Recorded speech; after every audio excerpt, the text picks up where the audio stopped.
Brent Venables will take over as the defensive play caller at Oklahoma. Let's talk about what that means for the Sooners, what that means for, well, the SEC, maybe, and what it means for you.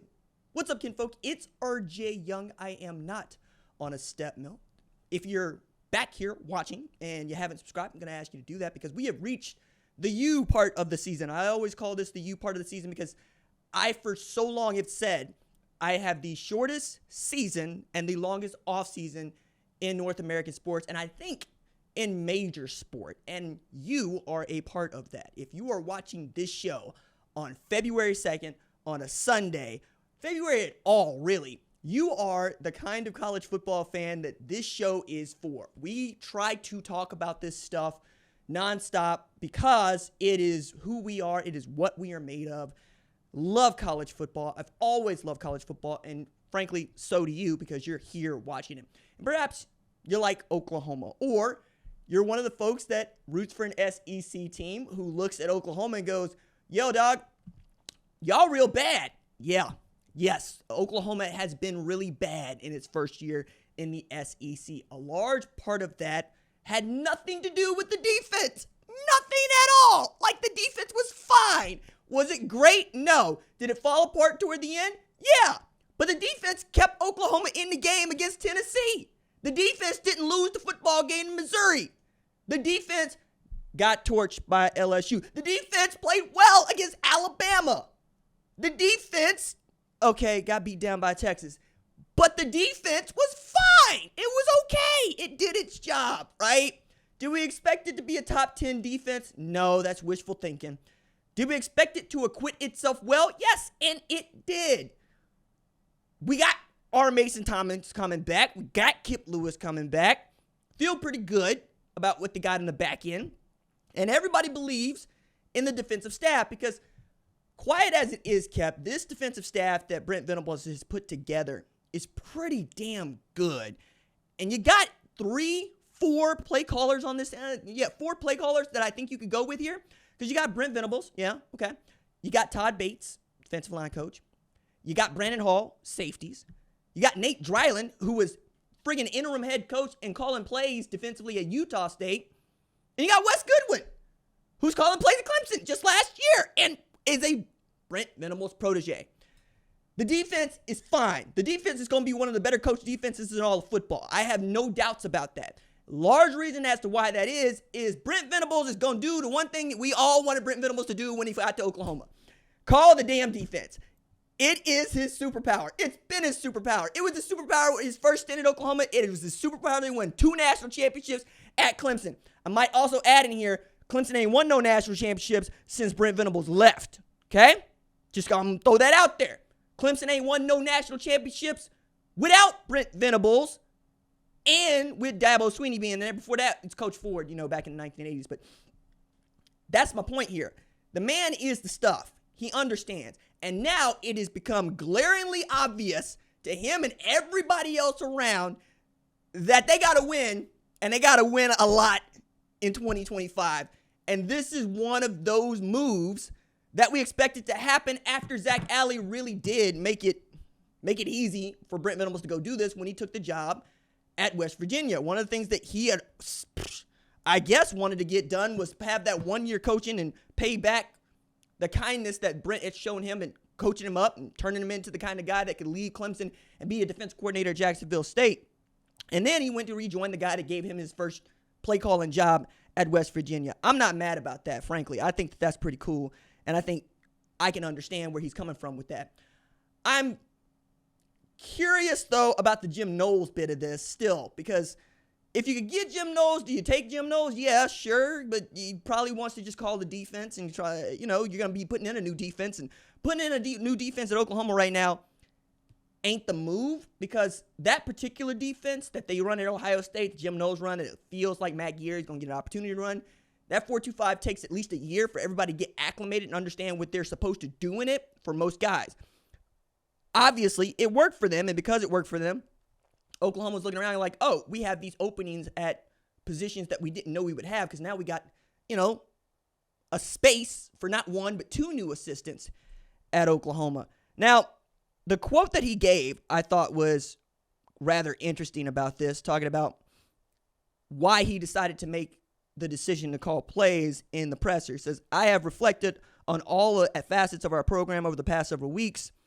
Since I was hired as head coach, we have carefully assembled the defensive personnel and scheme that is suited to compete at the highest level.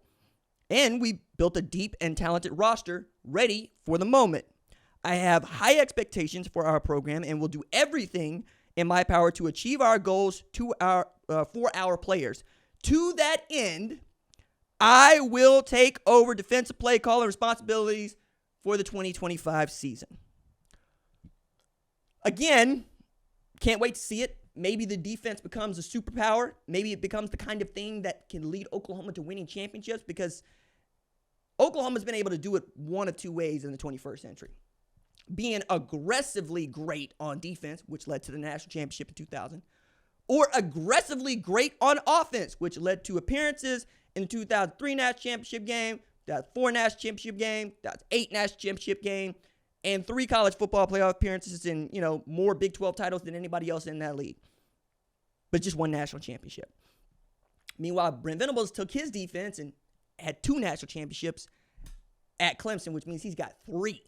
But he needs to get one as a head coach at Oklahoma because, well, that's what he was brought in here to do. And I think it's why he made it his first head coaching opportunity, though he had a bunch of opportunities to do just that.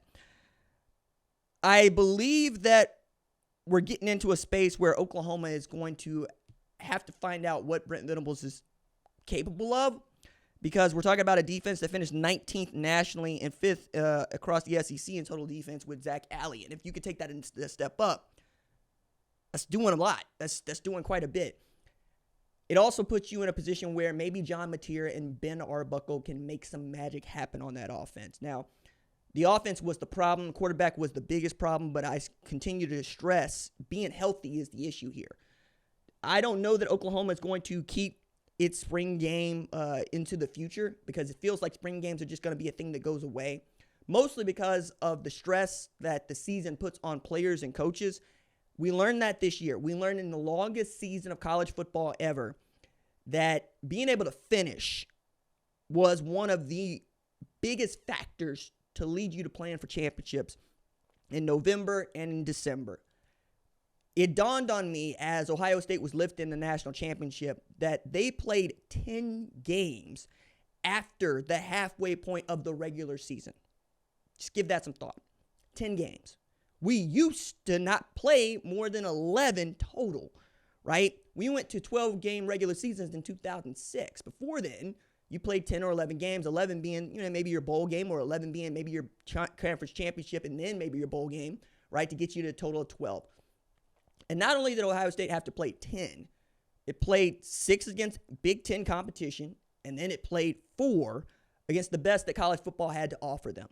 Tennessee, Oregon, Texas, finally Notre Dame. That is not no slouch schedule. Matter of fact, you looked at the last 10 games of Ohio State's season, you kind of look at it and go, damn, right? Because you got Indiana in there, who was a playoff team, Michigan, who beat Alabama, who thought it was a playoff team, right? I mean, that's a full, good, put-together season if you're taking those non-conference games against, well, I guess conference now, Oregon, Tennessee, Texas, and Notre Dame. Most coaches are going to be like, hell no, get that off my schedule. I don't want that. Oklahoma's walking into that sort of a situation with the SEC. My goodness, man. Everybody in that league can play. There is no, like, we talk about one of the worst teams in the SEC being 6-7 in Oklahoma, but think about who was good. And think about who got better. Auburn got better. A&M got better. Vanderbilt got better. That league, top to bottom, it's a monster. But you know what? It's my team. It's my blood. It's my family. It's what we're going to be talking about. Let me know as we're talking about these things. I'm thinking about doing mailbag episodes in the coming weeks. Drop a good question. I was getting a PhD in English before I got here, so grammatical mistakes in your comments and just basic misspellings of people's names kind of get under my skin. Pronunciation being one thing, but you can spell somebody's name, dog. You can write out your question. And if you got a good question I think is worth taking on, I will address it in the comments, and I'll shout you out on the show if you think it's worth the segment. Otherwise, hey, thank you for being here, and we'll see you very, very soon.